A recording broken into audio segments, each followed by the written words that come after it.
Bonjour à tous et bienvenue dans de ce pendant de jeu de bibliothèque qui sera un jet de ludothèque qui est consacré essentiellement aux jeux vidéo que j'ai eu l'occasion de faire. Alors évidemment, il y en a beaucoup moins qu'à une certaine époque.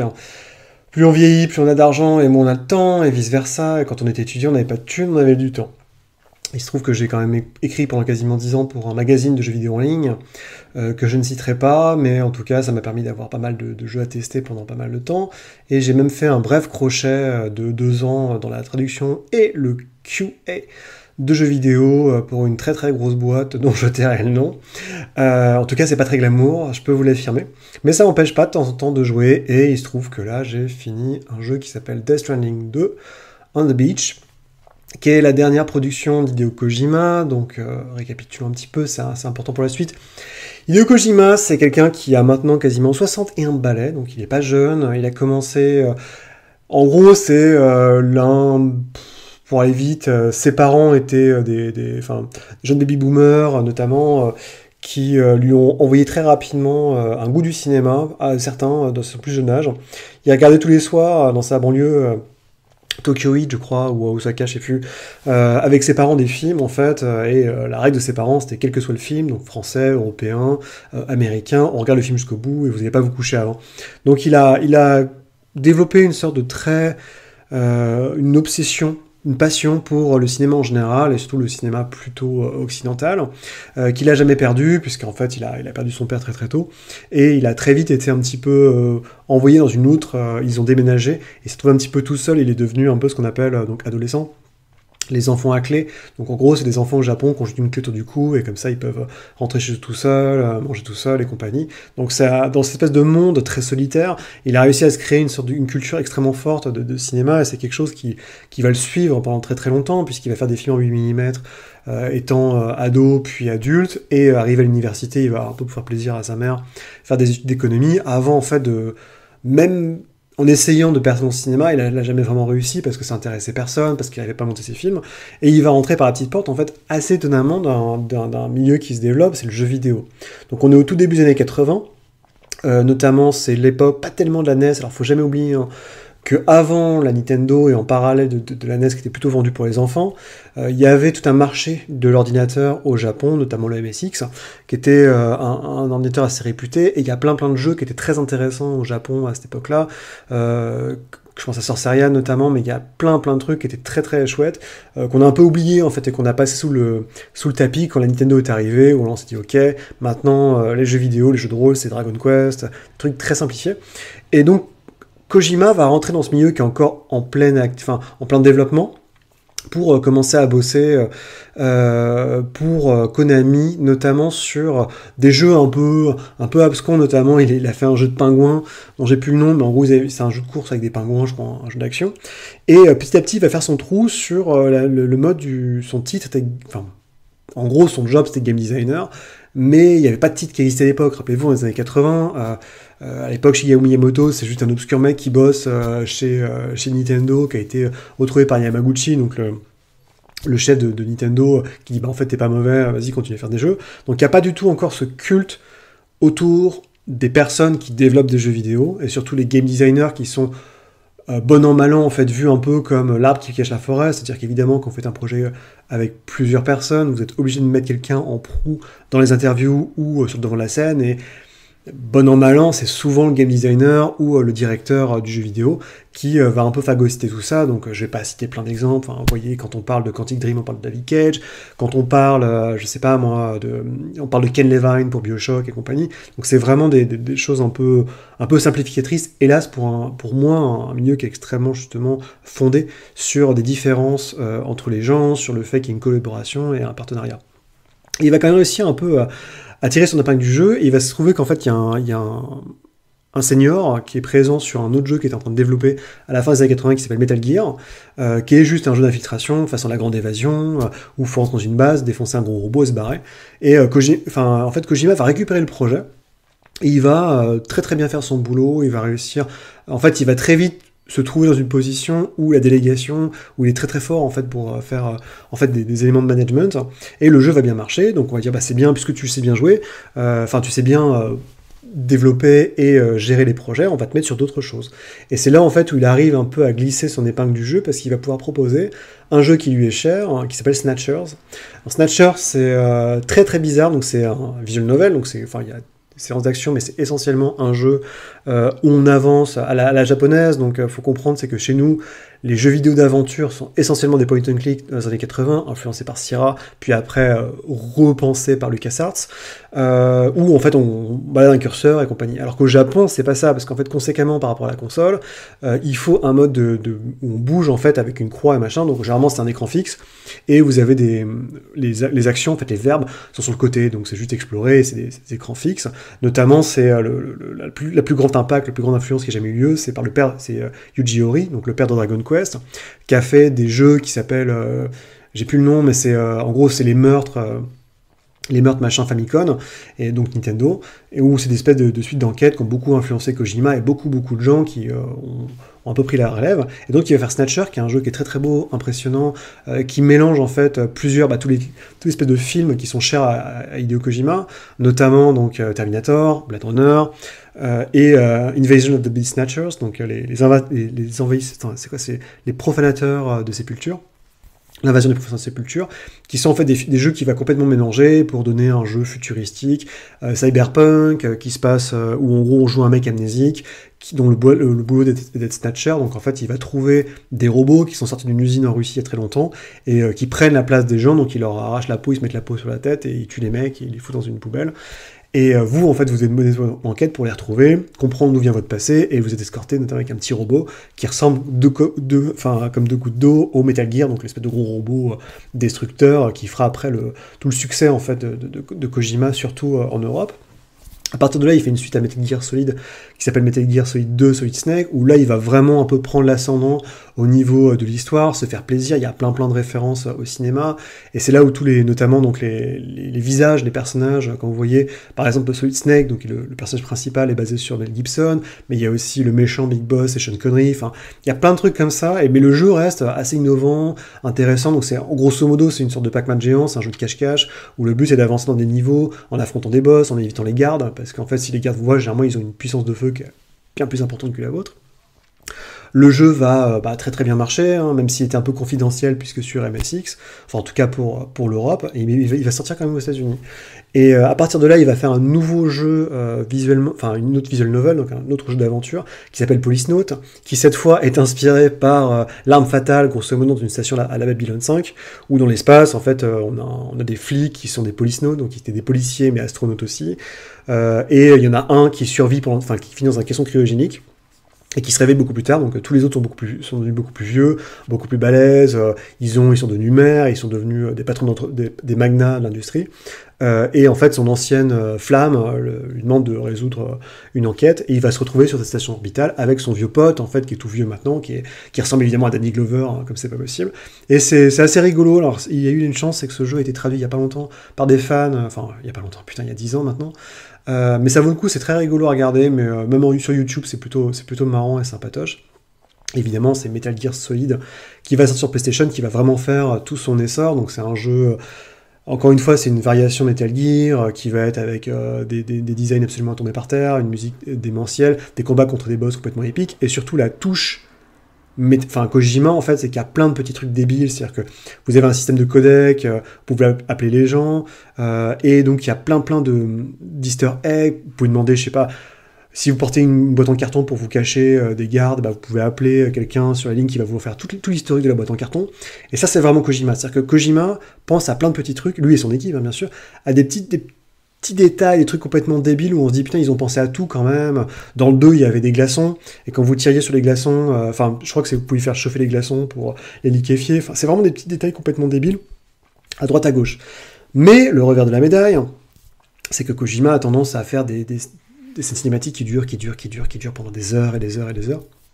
C'est assez fatigant, et ça parle beaucoup, en fait. Ça parle beaucoup, et à cela s'ajoute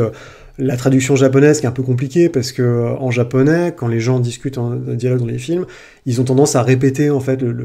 l'interlocuteur répète le dernier mot ou la dernière phrase qu'a dit l'autre avant en fait. C'est une sorte de standard et ça passe pas du tout en anglais, c'est-à-dire ou en français. En gros la grosse blague c'était ah machin, il faut qu'on arrête Metal Gear et puis à chaque fois Solid Snake répondait Metal Gear, c'est une arme secrète et c'est tout le temps comme ça. Et c'était extrêmement fatigant et un peu débile, hein, faut l'avouer, en tout cas en termes de localisation et de traduction. Donc c'est une série qui va très très bien marcher, il va y avoir 5 épisodes, il va y avoir des spin-offs, et hélas, à la fin ce qui va se passer c'est que Kojima il a quand même bossé pendant 20 ans sur cette série-là, il va en avoir ras-le-bol, et il va commencer un petit peu, alors c'est là où l'histoire devient un peu floue, c'est-à-dire que d'un côté, donc il est sur son Metal Gear 5 qui sort il y a 10 ans et il demande à Konami, qui est toujours son éditeur, de lui sortir, de lui fabriquer un moteur graphique, donc ils vont payer pour le moteur graphique, ils vont payer pour plein de trucs, et en fait très rapidement Kojima va péter le budget, donc Konami va pas apprécier. D'autant plus qu'à l'époque, Konami commence un peu à baisser la voilure au niveau de la branche de vidéo. C'est le moment où PES devient, je sais plus, il perd des licences et donc il devient un truc pas terrible. Essentiellement, l'essentiel des jeux, c'est des petits jeux ou c'est des gachas, ou alors même c'est du Yu-Gi-Oh! En fait, qui reste un peu la vache à lait. Et le chef de la branche en fait jeux vidéo commence un petit peu à essayer d'écrémer tout, puisque à l'époque aussi, Konami en fait s'aperçoit qu'ils font beaucoup plus d'argent sur certaines d'autres de leurs branches, notamment en fait au Japon. Ils sont très connus parce qu'ils ont des salles de sport qui marchent très très bien, quoi. Et donc tout ça, ça va monter en sauce, jusqu'à ce qu'en fait, dans les derniers mois de production du jeu vidéo Metal Gear Solid 5, en fait, Kojima va se faire balader, en fait, on va lui bloquer l'accès carrément du bâtiment, parce qu'on estime qu'il fait perdre du temps, et pour lui faire passer un message, en gros. Et le message, c'est, voilà, maintenant c'est fini, tes caprices divins, on n'en veut plus. Et donc il avait en plus un autre projet qu'il voulait faire, qui s'appelait Silent Hills, donc basé sur la série de jeux d'horreur. Il avait réussi, par l'intermédiaire de Guillermo del Toro, ça j'y reviendrai, mais il a un côté où il est très à cheval sur les célébrités. Il a réussi en fait à monter un projet avec une démo qui s'appelait Pity, qui était téléchargeable sur PlayStation Store, où en gros il faisait un jeu d'horreur, donc il faisait un truc complètement différent. Il avait réussi à recruter Norman Reedus, donc c'était vraiment un truc complètement différent et qui lui l'éclatait en fait. Il voulait vraiment faire ça. Et en fait, ce qui s'est passé, c'est que donc il a plus de moteur graphique, plus de Konami, donc en fait Kojima se retrouve un petit peu gros gens comme devant, en se disant maintenant qu'est-ce que je fais. Et c'était un truc assez dur qu'il a beaucoup maugré, jusqu'à ce qu'il arrive en fait à monter un autre studio qui s'appelle Kojima Productions, donc qui est en fait un studio indépendant, mais avec du fric notamment que Sony a sorti de la poche. Ils l'ont aidé aussi à trouver un moteur graphique donc par Guerrilla Games, donc ceux qu'on fait Horizon, qu'il utilise pour ses jeux suivants. Et donc petit à petit en fait il arrive à canaliser toute la célébrité qu'il a accumulée, aussi bien au niveau des joueurs que des journalistes, je pense à Jeff Knightley, qu'au niveau de Sony et compagnie. Et ça lui permet de sortir en 2019 un jeu qui s'appelle Death Stranding, qui est donc le jeu original de la suite dont je vais parler aujourd'hui.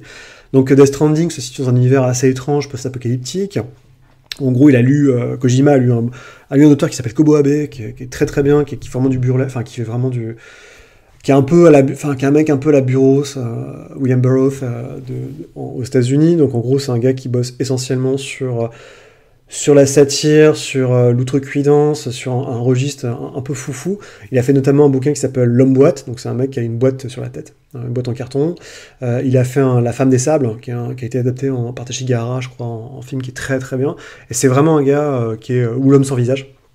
C'est un gars qui a un très très grand romancier au Japon, et en lisant ça, il dit tiens, je vais faire un jeu sur l'un des concepts de Kobo Abe, qui est le bâton et la corde, grosso modo. Et que le bâton c'est pour taper, et la corde c'est pour s'entraider, et que c'est au cœur de l'humanité. Et donc il fait Death Stranding, qui est aussi un peu la catharsis du fait qu'il se fait virer chez Konami,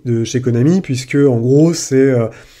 l'histoire c'est dans le futur, donc en gros il y a un moment où les fantômes reviennent sur Terre, donc les fantômes se font appeler les BTs, donc c'est Beach Things, en gros parce que l'idée c'est que le monde des morts c'est une sorte de plage, et quand on va au bout de l'océan on passe de l'autre côté, mais il y a beaucoup de choses qui sont échouées sur les plages. Et comme elles sont échouées sur les plages,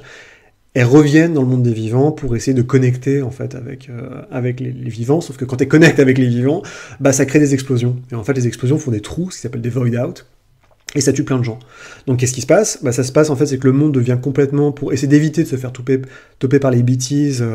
ces espèces de fantômes en fait, les gens s'isolent dans des bunkers, et l'Amérique, le monde en fait est complètement déconnecté. Et on suit l'histoire d'un mec qui s'appelle Sam Porter Hyde, qui est joué par Norman Reedus, qui est un porteur, comme son nom l'indique. Donc en gros, c'est un livreur UPS, c'est un livreur Amazon qui doit amener des colis d'un endroit à un autre. Donc tout le gameplay du jeu, c'est qu'en fait, vous devez faire attention à vos colis, pas vous casser la gueule, gérer le terrain, gérer les embrouilles. Il y a des adversaires, donc il y a les BTs qui sont des fantômes que vous devez éviter. Il y a des humains aussi complètement fous qui veulent vous piquer vos colis. Donc il faut gérer, et il y a aussi l'effet il y a des espèces de pluies acides, enfin des pluies qui vous font vieillir en fait, qui tombent, qui sont une sorte enfin qui sont liées en fait au Death Stranding, donc c'est que le fait que les fantômes reviennent en fait sur le monde des vivants.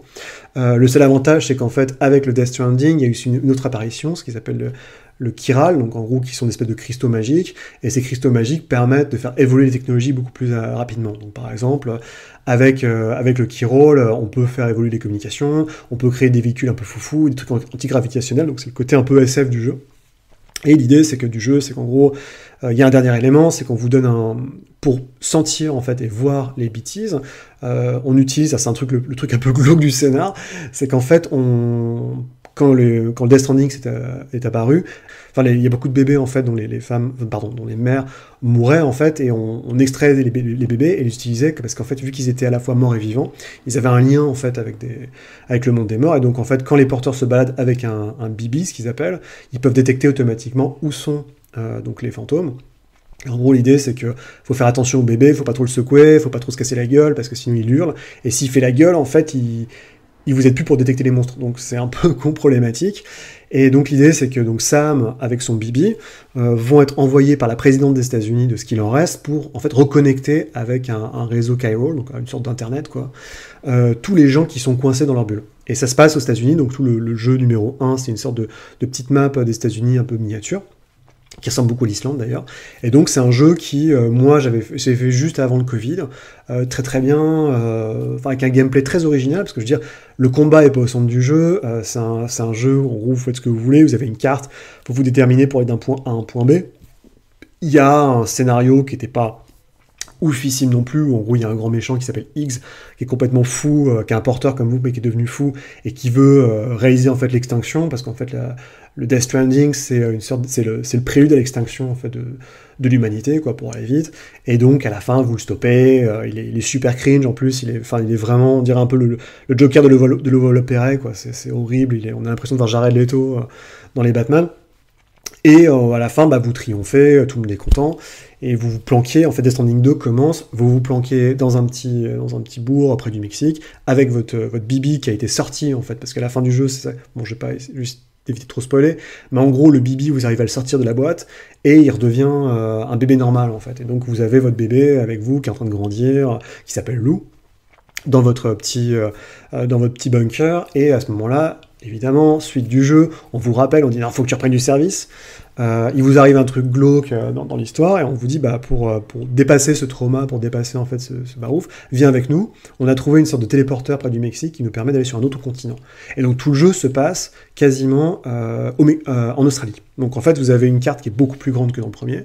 où vous faites le tour de l'Australie, et c'est pareil, vous devez reconnecter tous les gens qui sont distanciés. Vous avez beaucoup plus de gadgets qui sont disponibles, donc ça c'est très très marrant, parce qu'en gros, le jeu est grosso modo une version plus mieux du premier. Il y a plus d'écosystèmes, il y a des déserts, il y a des gestions de dévastation naturelle, donc des tremblements de terre, il y a des flammes, il y a des animaux aussi, des koalas, des kangourous. Et vous avez un vaisseau en fait qui s'appelle le Magellan, qui vous permet en fait qui passe en fait dans le goudron. Donc en fait le goudron c'est la frontière entre le monde des morts et le monde des vivants, et qui peut se balader un peu partout pour vous aider à aller un peu plus vite. Et d'ailleurs dans l'équipage il y a pas mal de célébrités, je vais en reparler un petit peu plus tard. Mais c'est l'essentiel du jeu, donc pour moi c'est vraiment un jeu où donc je l'ai fini, en gros l'histoire principale prend 40 heures, moi j'ai mis 80 heures parce que j'ai fait pas mal de trucs supplémentaires. Au niveau du gameplay c'est absolument parfait, enfin vraiment c'est une amélioration du premier. Si vous avez aimé le premier, faut pas hésiter, faut foncer. J'ai pas vu de gros problèmes, mais c'est juste en fait pas mal de petites améliorations qui vous simplifient la vie. Par exemple, avant de vous battre, en fait avant vous aviez votre sac à dos sur vous avec tous vos trucs, vos colis, donc dès que vous preniez une balle ou un machin,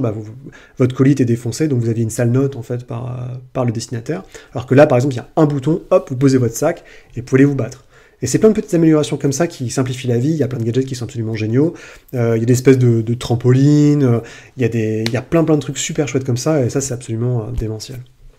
Au niveau des graphismes, c'est absolument à tomber par terre. Le moteur graphique utilisé qu'ils avaient piqué à Guerrilla Games fait encore des miracles, d'autant plus qu'on a passé le cap d'une génération. Donc on est sur un jeu qui maintenant possède... on est sur la PlayStation 5. Avant, le premier était sur PlayStation 4, ce qui permet d'avoir des graphismes encore meilleurs. Il y a des vistas à couper le souffle, notamment quand il y a des sortes de super lunes qu'on peut voir, parce qu'il y a un cycle jour-nuit maintenant, si ça c'est nouveau. C'est vraiment... enfin, un peu sur le cul, je crois que c'est probablement l'un des plus beaux jeux que j'ai vus jusqu'ici. Il y a évidemment des petits soucis. Alors vraiment le seul gros problème que je vois moi par rapport à ces graphismes-là, c'est il y a un problème de contraste en fait. Où toute l'interface, quand elle est, en gros, si vous avez un objet qui est au sol, il a un titre pour identifier ce que c'est, à qui il appartient. Donc c'est des colis, hein. Et des fois, avec le contraste, c'est très très dur, même sur des grands écrans, de voir, d'arriver à lire le texte sur le sol. Donc ça, j'espère que c'est un truc chagrin qui changeront avec le patch. Mais au début, quand vous jouez au Mexique, où en plus c'est extrêmement aride et lumineux, c'est très très dur de distinguer tous les éléments qui sont au sol, et c'est un peu dommage. Encore une fois, l'expérience de jeu, elle, est absolument démentielle. Si vous avez aimé le premier, il est sûr que vous allez adorer cette suite. Il y a un problème qui pour moi est lié à Kojima, et c'est pour ça que j'ai fait une longue petite digression sur Kojima, et vous allez voir que dans ce format-là, généralement, je fais beaucoup de digressions. Hélas, désolé, hein, je suis pas un testeur de jeux vidéo. Il y a, comment dire, le Kojima a une sorte de problème. Alors il a plusieurs soucis. Il a un des problèmes, c'est qu'il a visiblement toujours pas digéré effectivement son divorce avec Konami, et ça se ressent parce qu'en fait, tout au long de l'histoire, une histoire qui en plus, à mon avis, loupe la cohésion qu'on attend d'un arc narratif, où pour aller très vite, ça monte, puis ça descend, on atteint enfin, que vous étudiez à l'école en fait. Donc il y a des péripéties, il y a le climax, puis après la résolution. Et là en fait, pendant le jeu, j'ai eu le sentiment qu'il n'y avait pas beaucoup d'histoire à proprement parler pendant quasiment 3 quarts du jeu, et à la fin ça commence à s'entremêler, on est sur des rebondissements sur rebondissements, et des fois c'est pas très cohérent, et le problème c'est que, bon on s'y attend parce que c'est Kojima, il fait toujours un peu des histoires complètement folles, mais par exemple on va introduire un méchant, et pouf mystère, le méchant va disparaître, au bout de 5 minutes plus tard, l'intrigue est résolue, puis on réintroduit un tout méchant, et à la fin c'est twist sur twist sur twist, et mine de rien j'ai pas trouvé ça aussi dingue et foufou que j'étais en droit d'attendre d'un Kojima. Alors peut-être que c'est justement parce que c'est une suite, et que le syndrome d'une suite, c'est qu'il faut en faire encore plus, c'est qu'il faut ramener des choses qui étaient présentes dans le premier pour faire des clins d'œil aux joueurs, mais pour moi ça ne marche pas très bien en fait, ça marche voire plus du tout, puisque pour moi ce jeu c'est le moment où j'ai un peu consommé moi-même quelque part mon divorce avec Kojima, au moins d'un point de vue scénaristique. Donc c'est un mec qui a toujours été extrêmement lourd au niveau des histoires, et je pense que le fait qu'il soit maintenant tout seul, déjà sur Metal Gear c'était pas folichon, c'est-à-dire qu'on avait quand même Metal Gear 4 qui se terminait par une cutscene qui durait quasiment 2 heures, donc pendant 2 heures vous posez la manette et les mecs vont parler, vous racontant l'histoire, et là on se retrouve en fait avec tout ce qu'il veut faire tout le temps, sans aucun contrôle, puisque c'est lui qui dirige le jeu, c'est lui le scénariste, et c'est lui qui possède la boîte. Donc personne va venir lui dire, il n'y a aucun producteur qui va venir le voir en disant Coco, faut que tu coupes ça, c'est un peu trop long. Donc ça fait une histoire qui est extrêmement longue, que j'ai trouvé très poussive, qui arrive, comme je dis, à la fin du jeu, et le jeu est assez long, hein. Si vous foncez pour faire l'histoire principale, c'est quand même 40 heures, donc c'est pas un jeu très très court, ça c'est clair, et si vous aimez, un peu comme moi, voir d'autres éléments, moi j'ai poussé sur 80 heures, mais il y a des gens qui vont jusqu'à 120 heures pour tout faire, parce qu'il y a plein de contenus supplémentaires. Et je trouve ça c'est un peu dur, c'est même carrément poussif, d'autant plus que, comme je disais, l'autre côté un peu bizarre de Kojima, c'est qu'il a cette difficulté donc, de supporter ce qui s'est passé chez Konami. Donc il y a plein de références durant toute l'histoire du jeu à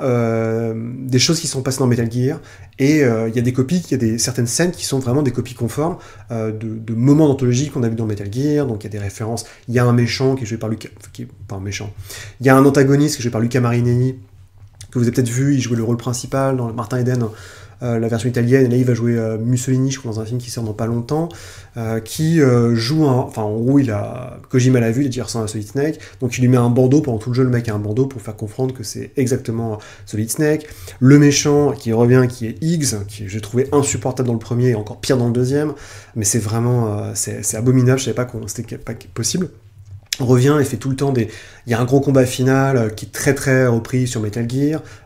parce qu'à la fin, Metal Gear se finit toujours par vous battant torse nu sur un robot géant contre votre adversaire. Il y a aussi une référence il y a un passage dans Metal Gear 4, vous passez dans un couloir de micro-ondes, qui est censé être un peu le climax du jeu au niveau émotionnel, qui est repris trait pour trait.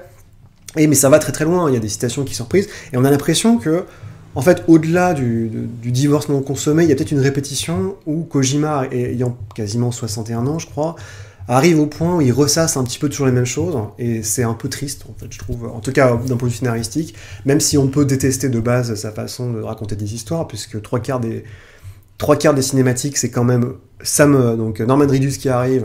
J'aime bien Norman Reedus, en tant que personne, c'est quand même un type qui a commencé... dans des polars érotiques avec Alan Rickman ou chez Guillermo del Toro, il avait des tout petits rôles à droite à gauche. D'ailleurs, je vous conseille de voir, si vous pouvez, il y a un Combini spécial où il est dans le ciné-club à Paris et il retrace un peu sa vie cinéphile. C'est un mec très rigolo, qui est très chill. Alors, je trouve pas que c'est un acteur démentiel, hein, loin de là. Mais en tout cas, bon, ça va, le mec, il est bien, il fait de la moto, il est content, et puis il est marié avec Diane Kruger, donc tout va bien pour lui. Et en fait, il arrive un peu comme ça, je pense, parce que Guillermo del Toro Kojima a voulu devenir pote avec Guillermo del Toro, et donc il est un peu rentré dans ce moule-là. Mais trois quarts des cinématiques, c'est il arrive, il dit rien, et il regarde tous les autres personnages principaux. Donc il y a notamment Léa Seydoux, donc il y a la fille Seydoux, qui, malgré tout le désamour que je peux avoir pour cette espèce d'incarnation du népotisme, parce que je rappelle que son grand-père, c'est quand même celui qui possède tout le cinéma français, tous les pâtés,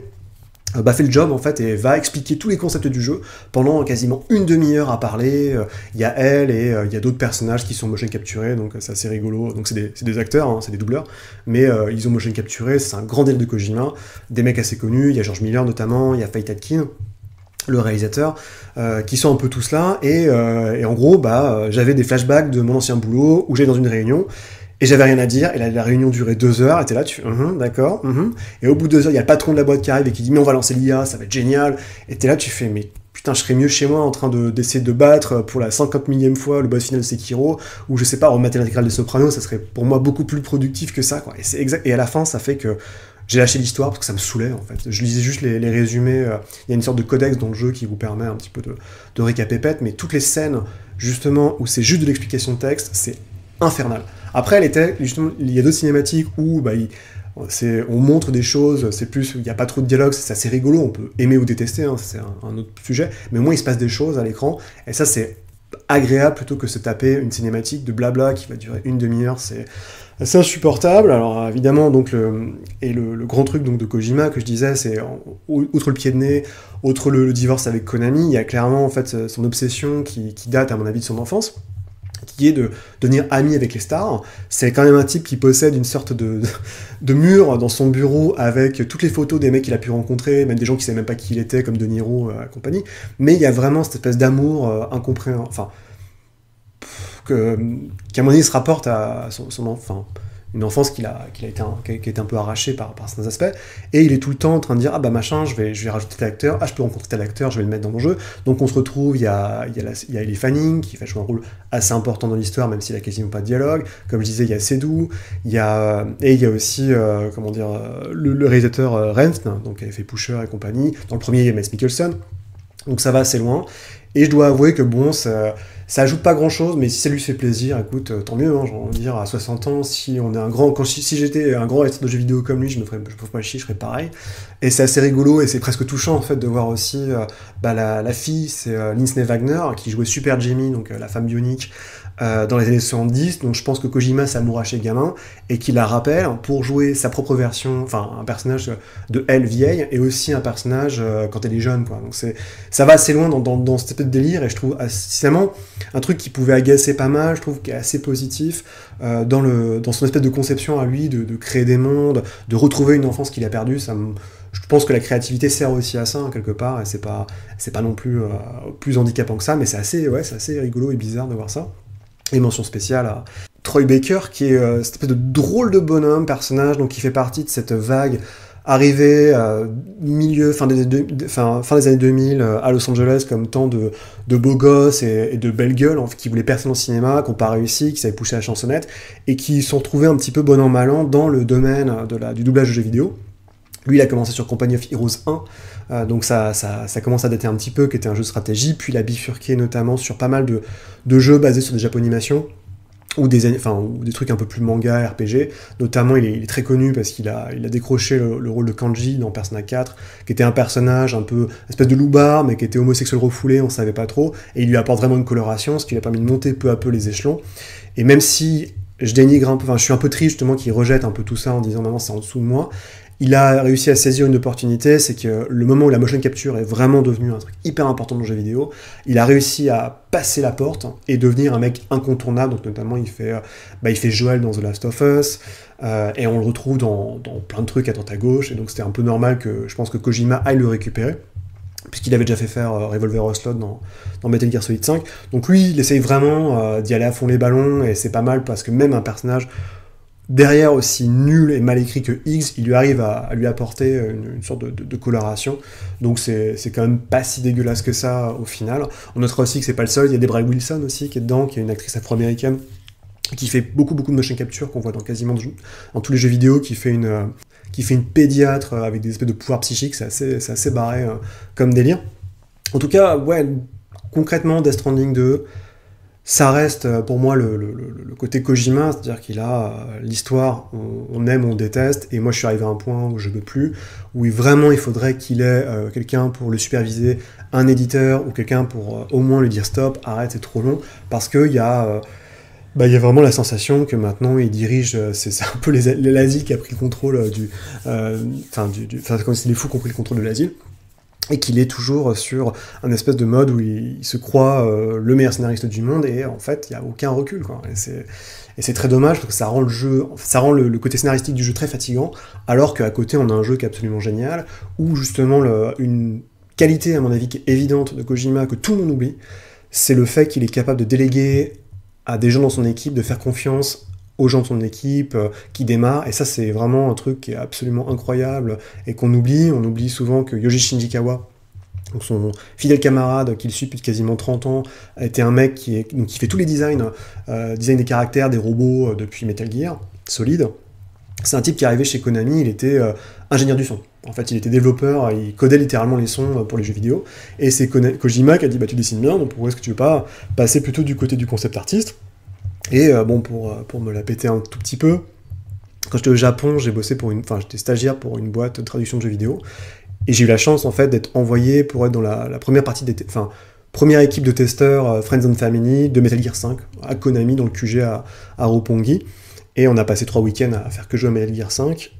Et à un moment, on devait remplir des espèces de petits cahiers pour dire comment ça se passe, qu'est-ce que t'as aimé, qu'est-ce que t'as moins aimé. Et il y avait une mission qui était dans le brouillard, où il fallait sauver un otage. Et je me souviens, j'avais dit ouais, tout c'est vachement bien dans le brouillard, c'est trop cool. Ça crée vraiment une atmosphère particulière.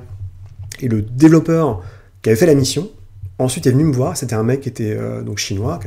qui vivait maintenant au Japon, et qui avait commencé. Il me dit moi c'est ma première mission en tant que game designer. J'ai commencé par la petite porte, j'avais des fonctions secondaires dans l'équipe, et puis en fait Monsieur Kojima m'a laissé créer ma propre mission, quoi. Et ça c'est vraiment une compétence qui est extrêmement forte pour, je pense, tout type de management, que ce soit jeu vidéo ou pas. Et ça prouve encore une fois que pour moi, quand les gens disent Kojima, et je l'ai entendu, j'ai entendu beaucoup de gens. Quand j'interviewais en France ou ailleurs, qui disent de son Kojima, tout ce qu'il veut c'est faire des films, je suis pas sûr. En fait, je suis pas sûr parce que le jeu vidéo lui permet quand même... Il aime clairement les jeux vidéo, il aime quand même pouvoir en fait avoir une sorte d'équipe autour de lui, planifier, contrôler tout. Il a une admiration évidemment sans borne pour Hollywood, pour le cinéma. Mais il empêche que, je pense que c'est dans le jeu vidéo qui se complaît, j'espère. Alors, je sais pas combien de temps il lui reste, parce qu'il a dit lui-même qu'il sait même pas s'il va faire encore 1, 2, 3 jeux, puis arrêter, parce que, mine de rien, l'âge avance. Mais je regarde un petit peu d'un œil curieux ce qui se passe derrière. En tout cas, Death Stranding 2, je vais pas dire que c'est pas un bon jeu, j'y ai passé quand même 80 heures. Et si vous avez aimé le premier, il y a aucune raison de pas foncer, ou au pire d'attendre qu'il soit un peu moins cher. Et je pense que ça va le faire pour ce premier jet de ludothèque. Allez, salut!